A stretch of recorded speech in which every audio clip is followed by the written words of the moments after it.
এইমাত্র আসলাম কাজের থেকে, ডিউটি থেকে আসলাম, দোকান থেকে আসলাম এইমাত্র। তো এসে এখনো এই জামাটা এখনো থুই নাই, এইমাত্র থুবো। তো এটা এখানে রাখতেছি, রাইখা এখন আপনার মানি ব্যাগ, তারপরে চাবি, দোকানের চাবি, এগুলা সব কিছু রাখলাম। আসলে এখন আমি আপনাদেরকে যে কথাগুলো বলবো, আমরা কাজের থেকে আসার পর যে কাজগুলো করে থাকি এটা আমাদের জন্য অনেক সমস্যা হয়ে দাঁড়ায়। আসলে এই কাজগুলো করা যাবে না। এখন কি কাজগুলো করা যাবে না এটাই আমি আপনাদেরকে বলবো। আমরা কি করি, যখনকার কাজের থেকে আসি, আসার পরে আমরা জামা কাপড় চেঞ্জ করে আমরা কি করি, গা গোসল না ধুয়ে ফ্রেশ না হয়ে আমরা কি করি, বাড়িতে কল দিই।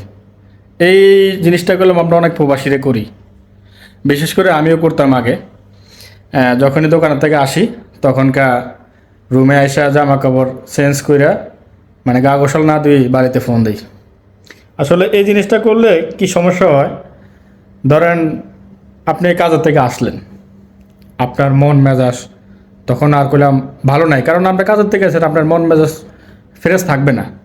তো যখন আপনার বাড়িতে ফোন দিবেন তখন দেখা গেছে বাড়ি থেকে আপনার স্ত্রী বা আপনার মা বাপ যে কোনো একটা টেনশন বা প্যারা তখন আপনারা দিব, বা টেনশনের একটা কথা বলবো।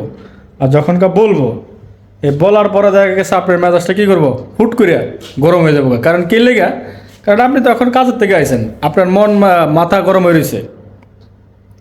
এখন যদি আপনি এই তাদের সাথে কথা বলতে যান, তাহলে এই সমস্যার মুখোমুখি হয়ে যাবেন।